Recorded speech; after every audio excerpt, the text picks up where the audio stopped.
षष्ठाध्यायी जगन्माता यस्य चित्तात् समुत्थिता वेदानामुपकाराय तस्मै पाणिनये नमः।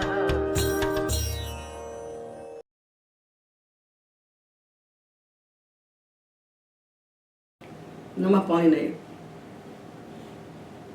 हम लोग पाणिनि प्रक्रिया में प्रवेश करने के लिए पाणिनि विधि से संधियाँ पढ़ रहे हैं। संधि के इस क्रम से हमें सारी संधियों का ज्ञान हो जाता है और हमारे ऊपर बोझ नहीं पड़ता। छोटे छोटे कार्य निकाले और उनका एक एक वर्ग बना के उनको हम अलग अलग आपको बता रहे हैं। तो हम पदांत में होने वाली संधि का विचार कर रहे हैं कि पदांत में जो भी वर्ण होता है उसको हमें क्या करना चाहिए। तो अभी तक की चर्चा से हमने निर्णय किया कि पदांत नकार को तो कुछ नहीं होता है। नकार को जो अनुस्वार होता है नश्चा पदांत से झली से, वो अपदांत नकार को होता है। पदांत नकार को कुछ नहीं होगा। तो हमने अबाबंध धातु लिया और धकार का संयोगांत लोप कर दिया, तो अबाबन ये तिङंत पद बचा। ये पूरा कार्य हो गया, इसको कुछ नहीं होगा। उसके बाद हमने विचार किया शकार का, मूर्धन्य शकार। तो हमने अतातक्ष इससे लगाया अपृक्त प्रत्यय ता और सा, और इनका लोप करके हलग्यादि लोप किया। तो जो अतातक्ष बचा ये संयोगांत पद है। इसमें संयोगांत से लोपा नहीं होता। यदि संयोगांत पद ऐसा हो कि उसके अंत में ककार और मूर्धन्य शकार का संयोग हो, वो पद हो अथवा अपद हो, क्योंकि ये सूत्र तो झली पदांते कहता है। तो ककार शकार का संयोग जिसके अंत में है, उसके बाद यदि झल आता है अथवा वो संयोग पदांत में होता है, तो संयोगांत से लोपा नहीं होता। उस ककार और सकार का लोप होता है। संयोग के आदि अवयव ककार सकार का। तो अतातक्ष में हमने ककार का लोप किया तो बचा अतातश। इस अतातश को हमने झलाम जशवंते से, क्योंकि पद हो गया, अपृक्त प्रत्ययों का लोप करने के बाद ये जो अतातश बचा है ये तिङंत पद है। प्रत्यय लक्षण से इसकी पद संज्ञा है। तो जिस पद के अंत में शकार है मूर्धन्य, उसको क्या करें। तो झलाम जशवंते सूत्र ने कहा कि पद के अंत में आने वाले जितने भी झल हैं सबके स्थान पर जश आदेश कर दीजिए। तो शकार को हमने बनाया डकार जष्ट करके, अभावसाने से हमने उसको चर्त करके विकल्प से टकार बनाया। तो अतातट अतातट ये शकार का विचार हो गया। फिर हमने विचार किया चकार का, पदांत चकार का। देखिए संयोगांत से लोपा तो पदांत के लिए है, और उसके बाद जो सूत्र आ रहे हैं वो झली पदांत है। तो जब हम अपृक्त का लोप कर देंगे तो पदांत हो जाएगा, और तीसी इत्यादि प्रत्यय आने पर जब लोप नहीं करेंगे तो झल ही मिलेगा, झल पर ही मिलेगा। तो चकार दो प्रकार का है। एक तो वृश्च धातु का चकार है। तो अवावृश्च के बाद आने वाले तासा का हमने लोप किया, और वृश्च में जो संयोग के आदि में सकार है उसका इसको संयोग आदियों से लोप किया। तो जो अवावृच ये चकारांत पद बचा, इस चकार को चो को कभी नहीं होता। वृश्च धातु के चकार को वृश्च भ्रज सूत्र से मूर्धन्य शकार होता है। बचे हुए चकार को चो को से कुत्त होता है। तो अवावृश्च में सकार का लोप करके जो अवावृच बचा, इस चकार को हमने वृश्च भ्रज से मूर्धन्य शकार बनाया, और उसके बाद झलाम जशवंते से जष्ट करके डकार बनाया, और वावसाने से विकल्प से चर्त करके विकल्प से ट बनाया। तो अवाव्रज और अवाव्रट ये दो बन गए। तो नकार चकार और शकार, 3 वर्णों का हमने पूरा विचार कर लिया। अब ये पदांत में है, तब तो हम झलाम जशवंते लगाएंगे, वावसाने लगाएंगे, और पदांत में नहीं है तो झलाम जशवंते वावसाने नहीं लगाएंगे। जैसे धातु हमने लिया वावृश्च, और वावृश्च धातु में तिप प्रत्यय लगाया, तिप लगाया, सिप लगाया। जो तिप लगाया तब भी ती तो झला दी है, झल है, तिप में जो तकार है वो झल है, तो झल परे होने पर भी हमने इसको सूत्र से संयोग के आदि में रहने वाले सकार का लोप कर दिया, तो बचा वावृच और ती। अवावृच जो बताया है वो पदांत का उदाहरण था, और वावृच जो ती जब बता रहे हैं तो झल परे होने का उदाहरण है।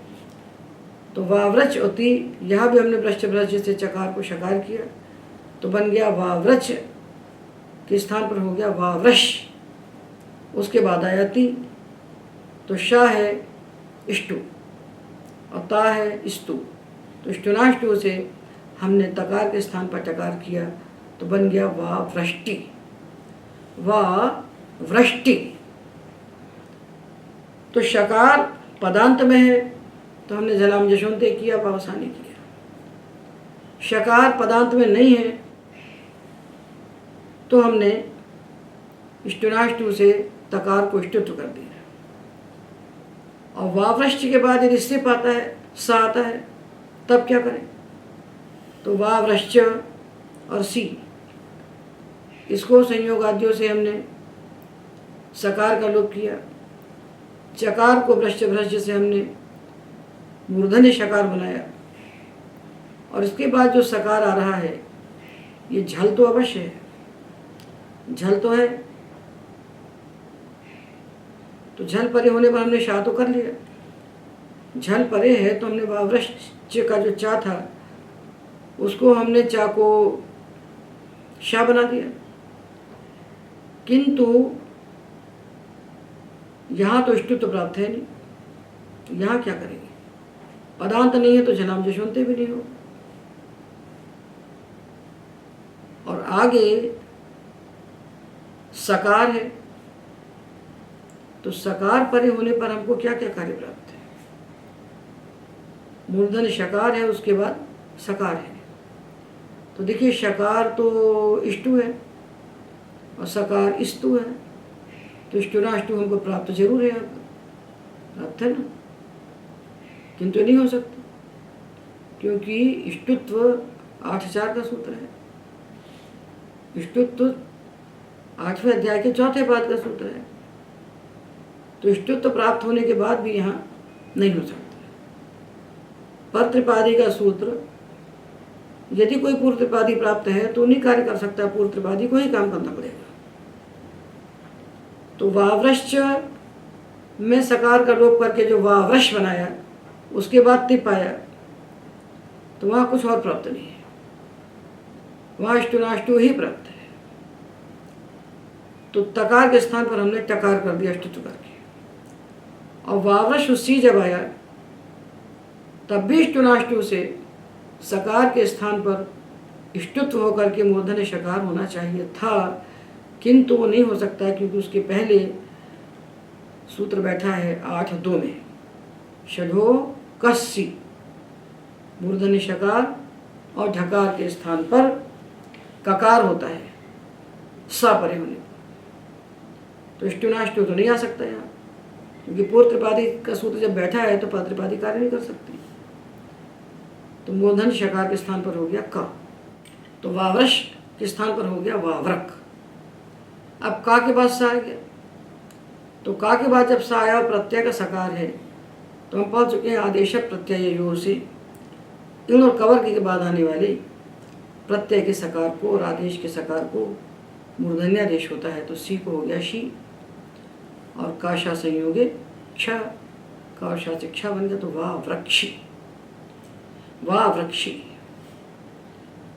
ये 2 दांत झल परे होने पर हमने देखे, तो वावृष्टि, वावृष्ट, और वावृश्च और अति जब आएगा, अति, तो अति तो झल है नहीं, तो यहाँ तो कोई संधि प्राप्त होगी नहीं। हल के बाद अच आया है तो कोई संधि होने वाली नहीं है। तो वावृश्चति, वावृष्टि प्रत्यय है ती तः अति, ती इति तः अति, सी ईशी थः थ, मी ईमी वह मह। ये अभ्यस्त धातुओं से लगने वाले, यंगलुगंत अभ्यस्त धातुओं से लगने वाले प्रत्यय हैं। इनको सामने रख करके यदि हम यंगलुगंत धातुओं से इन प्रत्ययों को लगाते हैं तो संधि का पूरा अभ्यास हो जाता है।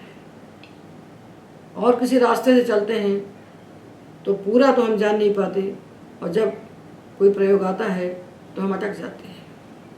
इसलिए हम आपको यंगलुगंत धातुओं से ही उदाहरण बताते हैं। यंगलुगंत धातुओं से बताने में लाभ क्या होता है, देखिए, यदि यंगलुगंत धातु नहीं बताते हैं और कोई प्रत्यय लेते हैं तो यंगलुगंत धातु जो हैं वो सारे के सारे चरकरितंच इस गणसूत्र से अदादिगण के माने जाते हैं। अदादिगण के होने से इनसे परे आने वाली शब्द का लुक हो जाता है, और लुक हो जाने से वो हलंत धातुओं के सामने सीधे प्रत्यय हमको मिलते हैं। उनका साक्षात संयोग होता है प्रत्ययों से, बीच में विक्रम नहीं होता। और कहीं हम चाहें कि हम देख लें तो हमको उदाहरण मिल नहीं सकता। हम चाहें कि डा के बाद हमको ता मिल जाए जोड़ने के लिए, डा के बाद ता हमको मिल जाए तो हमको मिलता नहीं, कहीं उदाहरण को नहीं मिलेगा। डा के बाद ता को सूत्र कह रहा है कि डा के बाद ता आएगा तो आप स्टू कर देना, पर हम देखना चाहें उदाहरण तो हमें केवल यंगलुगंत मिलेगा। क्योंकि यदि हम डकारांत धातु से कोई साधातु प्रत्यय लगाते हैं तो बीच में विकर्ण बैठ जाएगा, तो डकार और प्रत्यय के बीच में व्यवधान आ जाएगा। और यदि डकारांत धातु से हम कोई अर्धातु प्रत्यय लगाते हैं बलादि तो इडागम हो जाएगा, इडागम हो जाएगा। तब भी डकार का तकार सकार इत्यादि से संयोग हमको नहीं देखने को मिलेगा। और हमें सारे उदाहरण आँख से देखना है, प्रयोग करना है, तो यंगलुगंत धातुओं से ही बनाना पड़ेगा। इसलिए संधि को सम्यक और समग्र समझने के लिए यंगलुगंत धातुओं के रूप बनाना ही एकमात्र उपाय है, क्योंकि यहाँ बीच में विकर्ण नहीं मिलेगा। अदादिगण के जो धातु है वहाँ भी विकर्ण नहीं बैठता, तो वहाँ इतने धातु ही नहीं है जिनके अंत में टाठा डाढ़ाना सब मिल जाए। टाठा डाढ़ाना ताथा ताधाना ये सारे पूरे 33 व्यंजन मिल जाएं, कुल 72 तो धातु है वहाँ, और गांगतों को मिला के 73। तो वहाँ जो हलंत धातु इनमें सारे उदाहरण को मिलते नहीं, इसलिए यंगलुगंत से पढ़ी। और यंगलुगंत से पाने के लिए यंगलुगंत के प्रत्यय हैं, इन प्रत्ययों को सामने रख लीजिए, और सारे प्रत्यय रूप जो यंगलुगंत धातुओं से बना लेता है उसके सारे संधि कार्य सिद्ध हो जाते हैं, उसका कहीं स्खलन नहीं होता। तो वावृष्टि, वावृष्टः, वावृश्चति, और वावृश्च और सी, तो सा का लोप किया, चकार को शकार किया, और शजो कसी से शा को का कर दिया, प्रत्यय के सा को शा बनाया, तो वावृक्षी, वावृष्ठः, वावृश्च,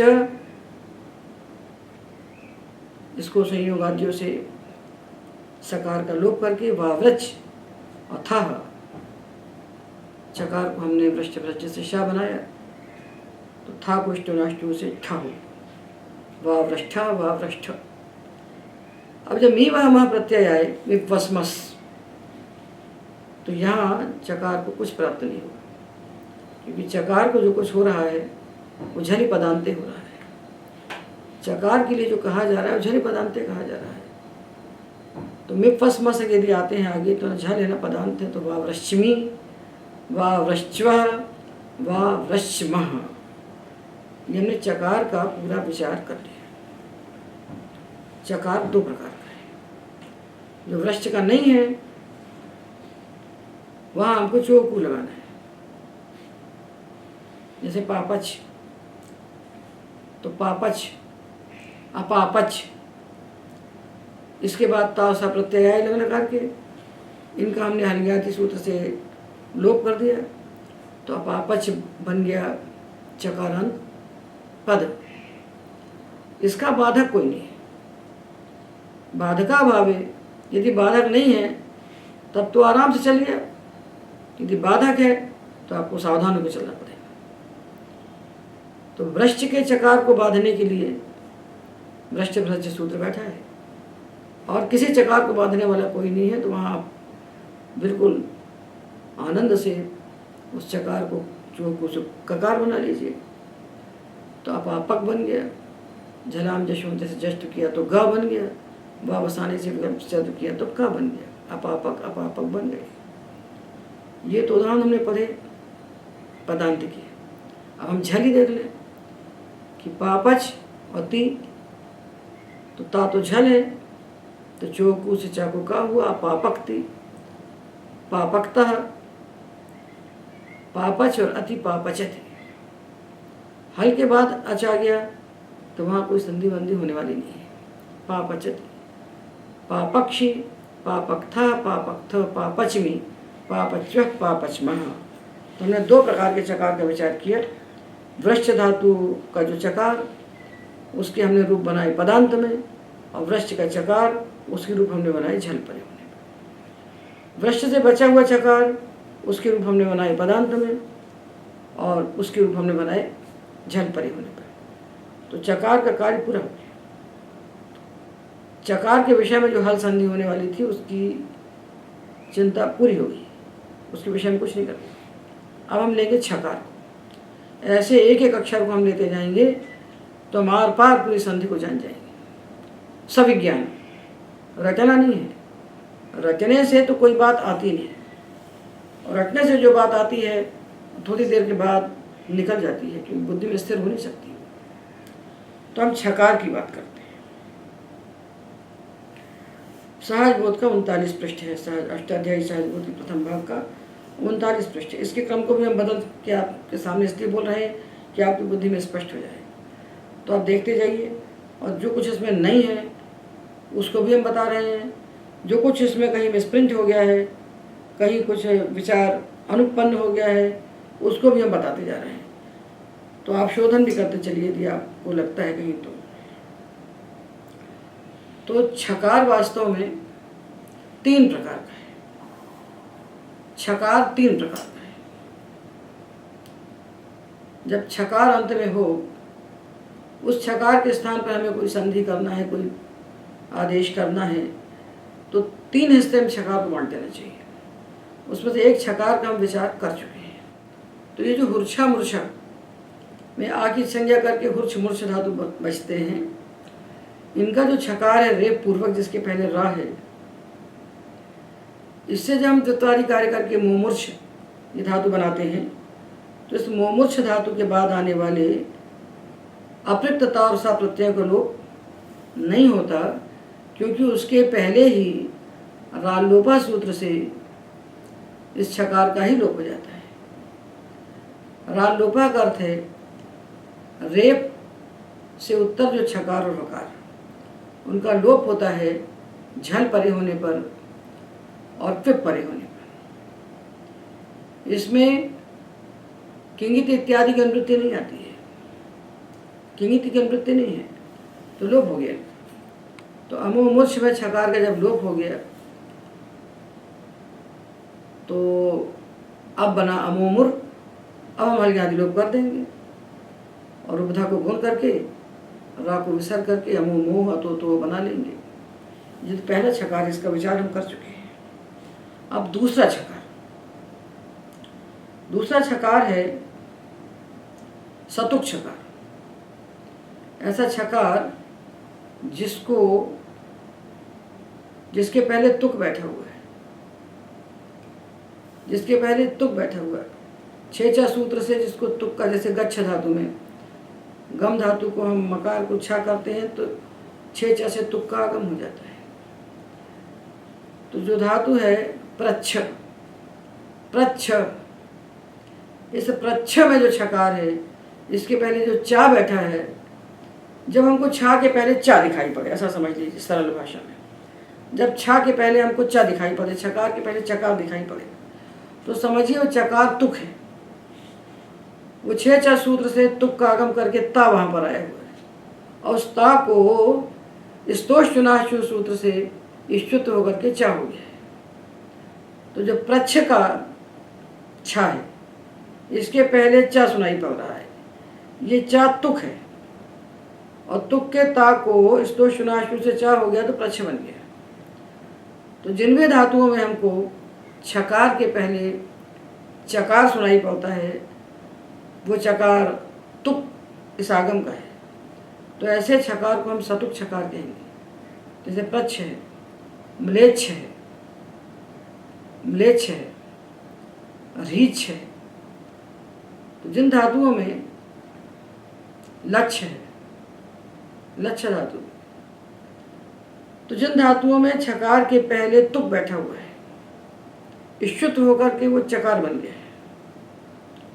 एक ही छकार है सतुक छकार, और दूसरा है अतुक छकार। जिस छकार के पहले तुक नहीं है, जैसे धातु हमने लिया वांछ, लांछ, धातु है वाछी, लाछी, इदित धातु है, तो इदितोनुम धातु से नुमागम किया, तो धातु बना वांछ। यहाँ छा के पहले ना है, लांछ में छा के पहले ना है, तो हमको ना से मतलब नहीं है, हमको मतलब है तुक ना हो। ऐसा छकार जिसके पहले तुक है, उसका नाम है सतुक छकार, और ऐसा छकार जिसके पहले तुक नहीं है, उसका नाम है अतुक छकार। तो ये देखिए वांछ और प्रच्छ, तो वांछ अतुक छकार है, और प्रच्छ का जो छकार है ये सतुक छकार है, इसके पहले तुक है। तो जो सतुक छकार है, इसको शा आदेश होता है, और अतुक छकार को जो कु से कुत्व होता है। तो कुत्व कैसे होता है?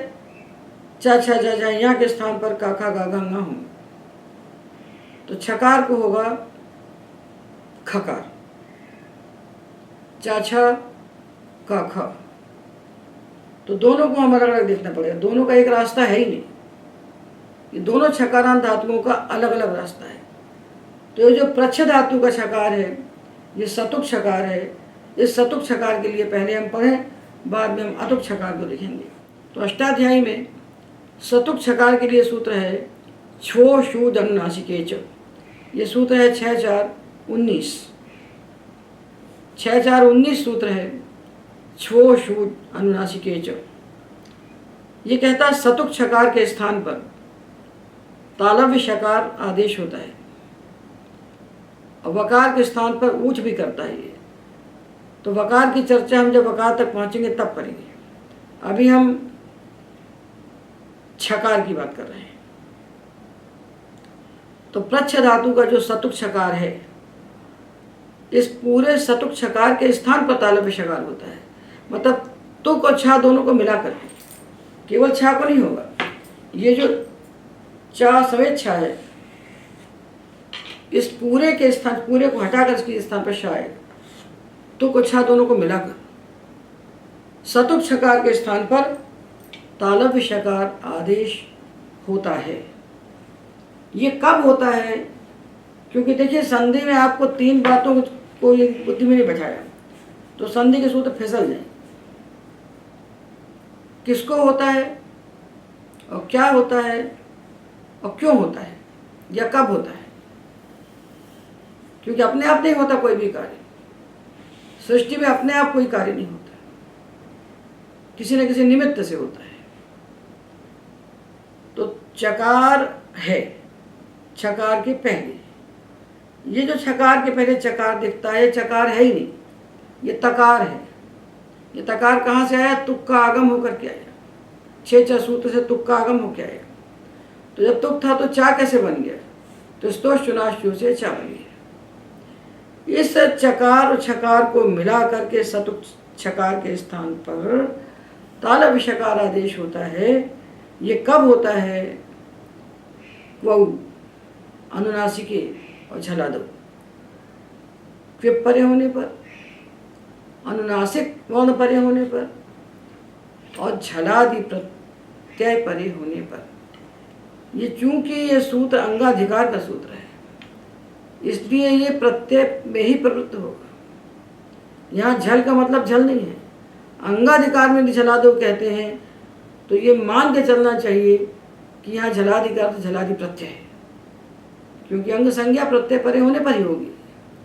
तो अंगाधिकार में प्रत्यय नहीं कहा जाए तो भी हमको प्रत्यय अर्थ मान लेना चाहिए। तो किप परे होने पर, अनुनासिक यानी अनुनासिक प्रत्यय परे होने पर और झलादि प्रत्यय परे होने पर सतुक छकार के स्थान पर तालव्य शकार आदेश होता है। तो दीक्षित जी ने सिद्धांत कौमुदी में इस छो शूज में किंगिति की अनुवृत्ति मान ली। ये किंगिति कहाँ से ले आए, कहाँ बैठा है वो बैठा अनुनासिका से पिछलो किंगिति। 14वें सूत्र में है किंगिति और 19वां सूत्र है छो शूज, उसमें अनुवृत्ति उन्होंने मान ली।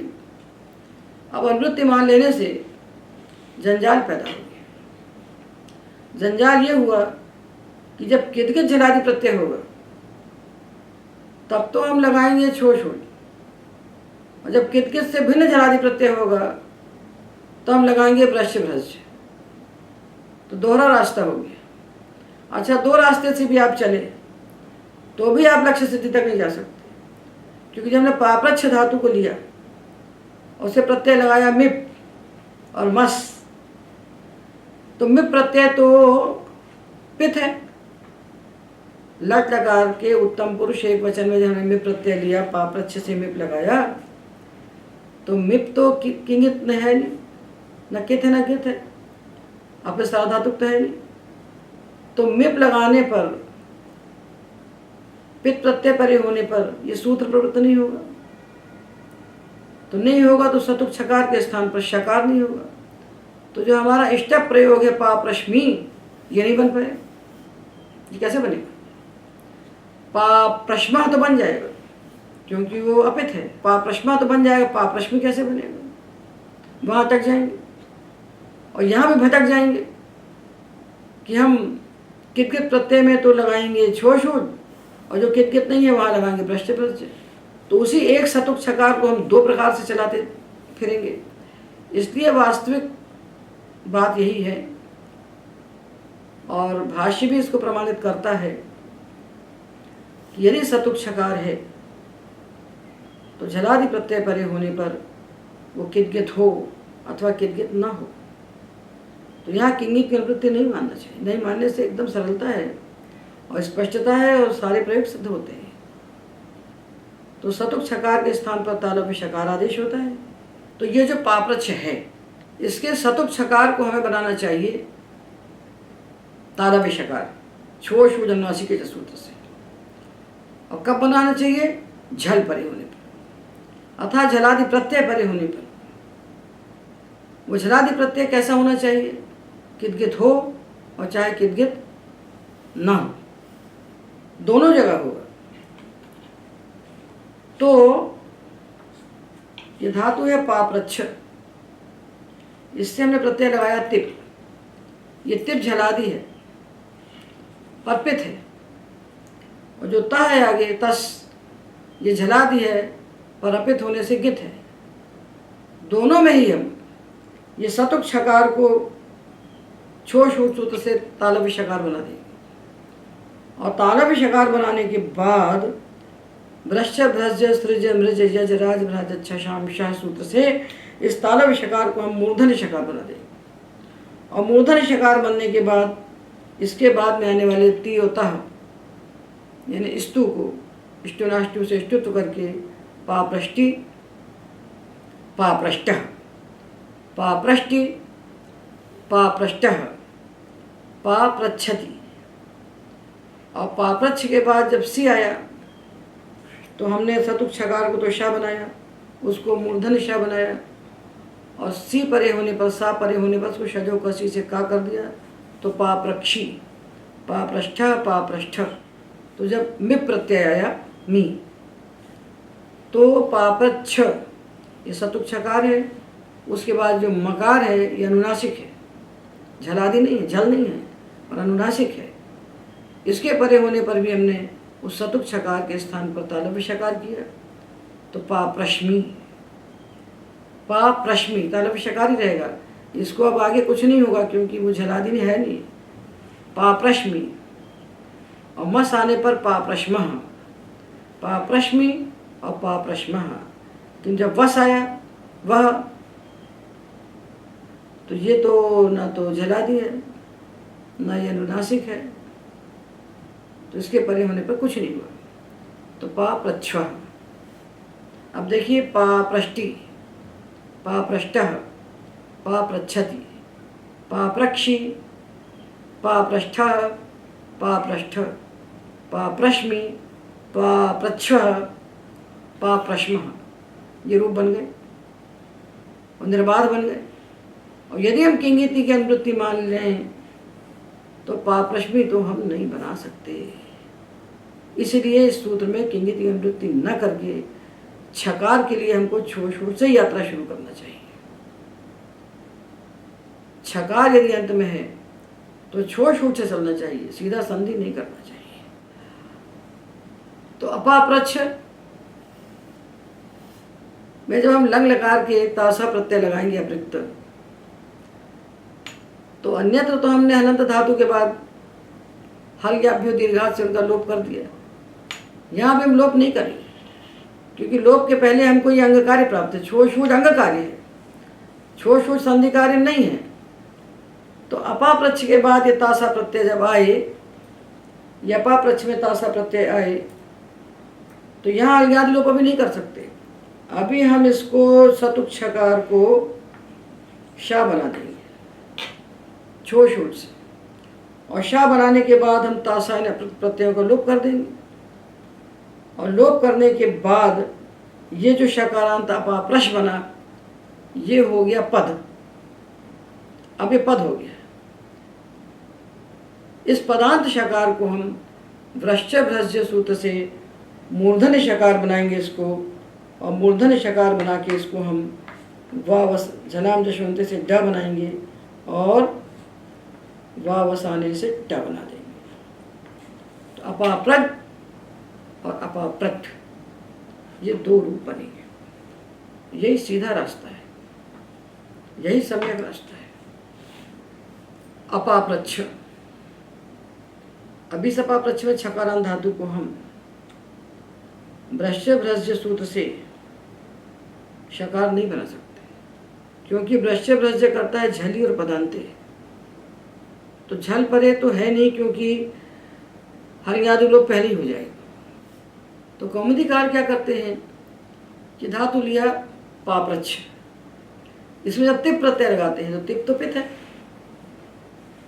तो पित है तो वहाँ वे सतुक छकार को वृश्च भ्रज्य सूत्र से मूर्धन्य शकार बनाते हैं और तकार को ष्टुत करके पाप्रष्टि बनाते हैं। और जब तस प्रत्यय आएगा, तस तो ये अपित सार्वधातुक होने से गित है, तो यहाँ ये यात्रा प्रारंभ करेंगे छोड़ छूट से।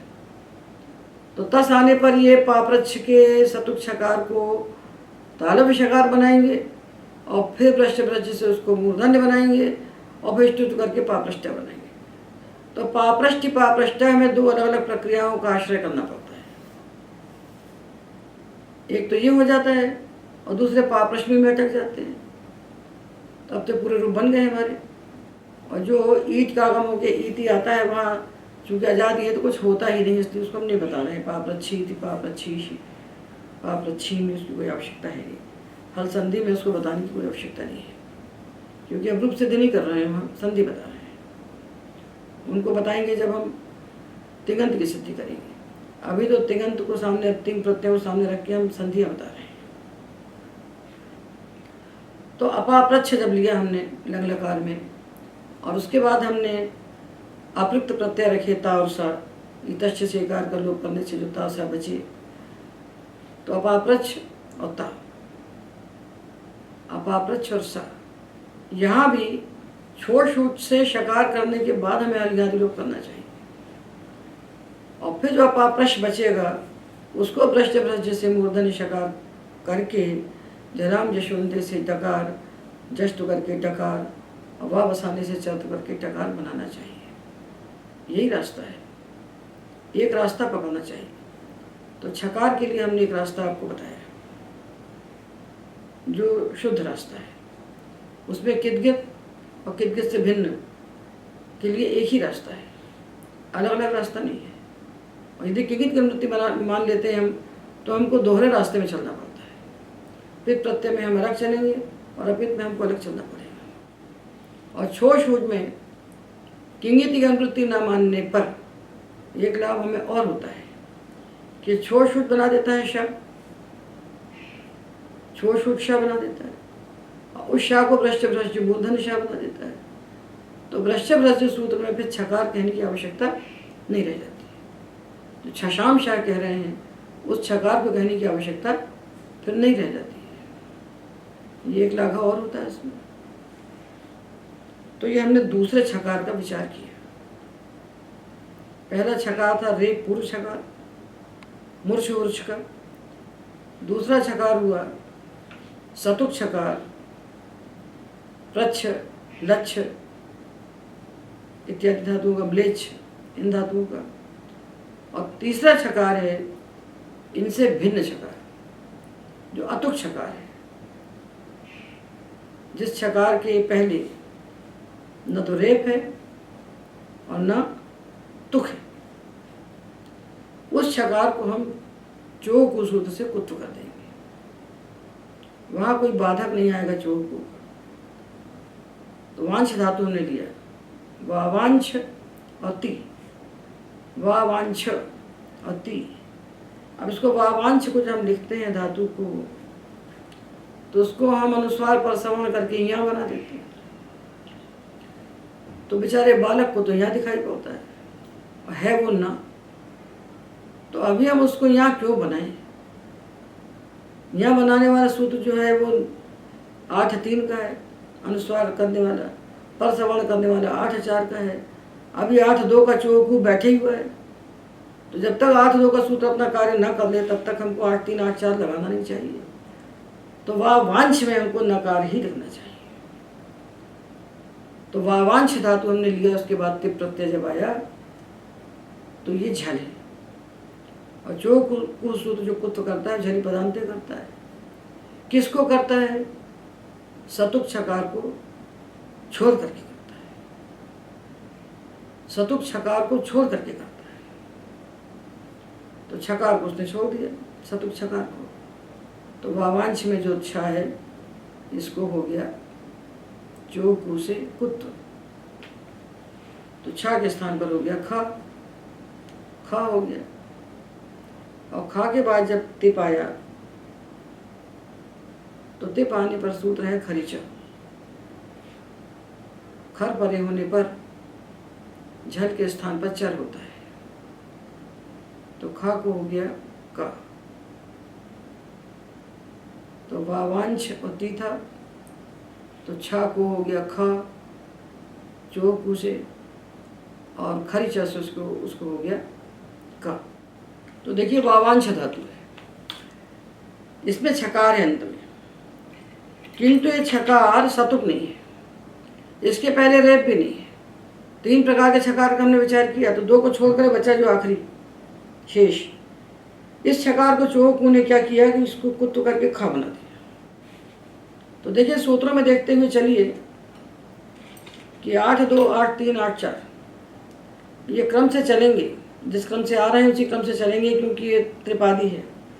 तो वावांश और ती में पहले हमने चोकू से छा को खा बनाया, क्योंकि यहाँ वावांश में छोड़ छूट की प्रवृत्ति नहीं है। उसको सतुक छकार चाहिए या तुक छकार है। और जब ये खा बन गया तो जो ना था अपदांत, इसको नष्टा पदांत से झली से अनुस्वार हो गया, इसको अनुस्वार हो गया। और जो खा था उसको खरीचा से का हो गया। तो ना को अनुस्वार और खकार के स्थान पर चर्त करके ककार। अब जो अनुस्वार है उसको अनुस्वारस्य यही परसवर्ण सूत्र से परसवर्ण करके पर के समान, परसवर्ण पर के समान, तो अनुस्वार के बाद कौन बैठा है? क। तो का के समान कौन बनेगा? अनुस्वार का खा गा घंगा। अनुस्वार का स्थान नासिका है, तो कवर्ग में जो नासिका स्थान वाला गकार है वही होगा उसके स्थान पर, तो वावांगती बनेगा। वावांगती। अभी खरिचा अनुस्वार से ही परसवर्ण अभी आए नहीं है, हम लोग उसके बाद हम बताते हैं आपको। अब इस अवावांश जब हम लंग लकार में अपृक्त प्रत्यय लगाएंगे ता और सा, तो अपृक्त प्रत्यय हो तो लोप हो जाएगा हल्ग्यादि लोप, और हल्ग्यादि लोप होने के बाद अवावांश जो बचा ये तिङत पद हो गया। तो तिङत पद हो गया तो न और छ का संयोग है, तो संयोग अंत से लोपा से छकार का तो लोप हो गया और रूप बना अवावान। अवावान ये सिद्ध रूप बनेगा, छकार का वहां लोप हो जाएगा। सतुक छकार था तो तुक के सहित छकार को हमने किया था तालव्य शकार, उसको मूर्धन्य शकार, उसको जष्ट करके डकार और विकल्प से चतु करके डकार। किंतु जहां पर ये नहीं लगेगा, सतुक छकार नहीं होगा, वहां संयोगांत से लोपा हो जाएगा। तो अपाप्रच्छ में संयोगांत से लोपा को कौन रोक रहा है? अपाप्रच्छ में संयोगांत से लोपा को कौन रोक रहा है? उसको रोक रहा है छोशु, क्योंकि वो सपादी का सूत्र है। वो सपादी का सूत्र है तो संयोगांत से लोपा से लोप नहीं करने देगा। ये छकार की बात पूरी होगी। अपाप्रक, अपाप्रग, अपाप्रष्टाम, अपाप्रच्छु, अवावान, अवावांगताम, अवावांशु, अवावान, अवावांगतम, अवावांगत, अवावांछम, अवावांछ, अवावांछम। जो संधि का नाटक है वो झल परे होने पर पदांत पे होता है अधिकतम, और जो अक्षर झल नहीं है यानी वा मा या अच, इनके परे होने पर हमको ये सब कार्य नहीं करना पड़ता है। केवल वहाँ एक सूत्र आता है मोक्ष, मोक्ष आता है। और बाकी मतलब अभी तक के प्रपंच से हमने देखा कि जो हल संधि के सूत्र प्रवृत्त हो रहे हैं प्रक्रिया में, ये झल परे होने पर ता था धासा, ता था धासा से जब प्रत्यय आरंभ होते हैं तो ये सूत्र लगते हैं, और अच होने पर तो संधि संयोग हो जाता है। अजीनम परिगण संयोजन आगे वाले से जुड़ जाता है, और वाह मा या परे होने पर कोई कार्य कहा नहीं जा रहा है। तो ताथा धासा के विषय में सावधानी से हमें विचार करना चाहिए, तो हमारे हल संधि के कार्य हो जाएंगे। तो हमने छकार का पूरा विचार किया। छकार के बाद हम जकार का विचार करेंगे। आज के व्याख्यान में एतावदेव।